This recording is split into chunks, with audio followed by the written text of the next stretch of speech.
कार्तिक महीने की शुक्ल पक्ष की ये पावन द्वितीया तिथि, जिसको यम द्वितीया भाई दूज भी कहते हैं, हिंदू धर्म के अनुसार बहन और भाई के प्रेम की उदारता को प्रकट करने वाली, वात्सल्यता को प्रकट करने वाली, प्रेम को दर्शाने वाली दो त्यौहार हिंदू धर्म में बहन और भाई के लिए प्रबल हैं महाराज। पहला, श्रावण के महीने में पड़ने वाली श्रावण की पूर्णिमा, जिस दिन रक्षाबंधन का त्यौहार मनाया जाता है। हमारे हिंदू धर्म में ये त्यौहार भी भाई और बहन को समर्पित है।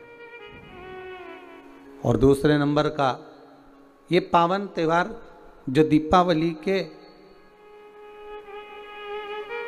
गोवर्धन पूजन के बाद में दीपावली के दूसरे दिवस में मनाया जाता है, द्वितीय दिवस में मनाया जाता है, जिसको यम द्वितीया कहते हैं,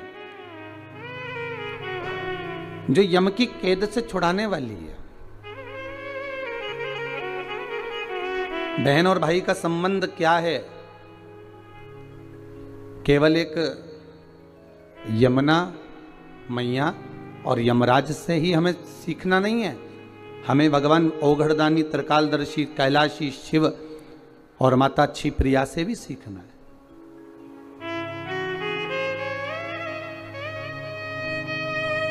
कि मां जगतजननी जगदम्बा माता पार्वती भोजन को तैयार कर कर रख देती हैं और भगवान शंकर की बहन क्षिप्रिया जी आती हैं और उस भोजन को ले जाकर नंदीवर को, श्रृंगीवर को, भृंगी को, आदिकादिक को ले जाकर खिला देती हैं। अर्थात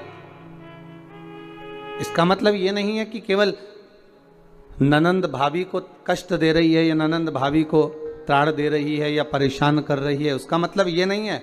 उसका मतलब ये है कि हमारी भाभी अगर ननंद कोई शब्द कहती है, ननंद अगर कोई ताना देती है, ननंद अगर कोई कृत्य करती है, तो वो भाभी को बल प्रदान कर रही है कि हमारी भाभी में कितना बल है, कितनी प्रबलता है, कितनी प्रखरता है, कि वो किस कार्य में माता जगतजननी जगदम्बा माता पार्वती भोजन बनाकर रखती और माता क्षिप्रिया आती और भोजन ले जाकर नंदी को दे देती।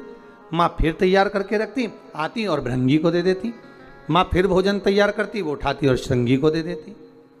वो बारंबार भोजन बना रही हैं और बार बार माता क्षिप्रिया आकर उसको उठाकर नंदी, भृंगी, श्रृंगी को दे देती है। अर्थात इसमें परीक्षा नहीं है, इसमें माता पार्वती को बल प्रदान करना।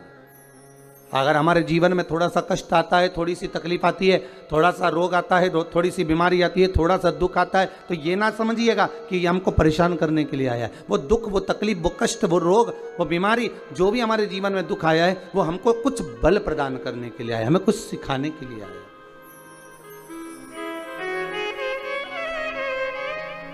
महाराज, संसार का कोई मानव, हमारे अपने संबंधी हो, रिश्तेदारों, नातेदारों, कुटुंब वाले हो, कबीले वाले हो, ये अगर हमको कुछ कह रहे हैं, हमको कुछ ताने दे रहे हैं, हमको अपशब्द कर रहे हैं या हमारे ऊपर कमेंट्स कर रहे हैं, हमारे ऊपर कुछ कह रहे हैं, तो ये हमको बल प्रदान कर रहे हैं, हमको सिखा रहे हैं।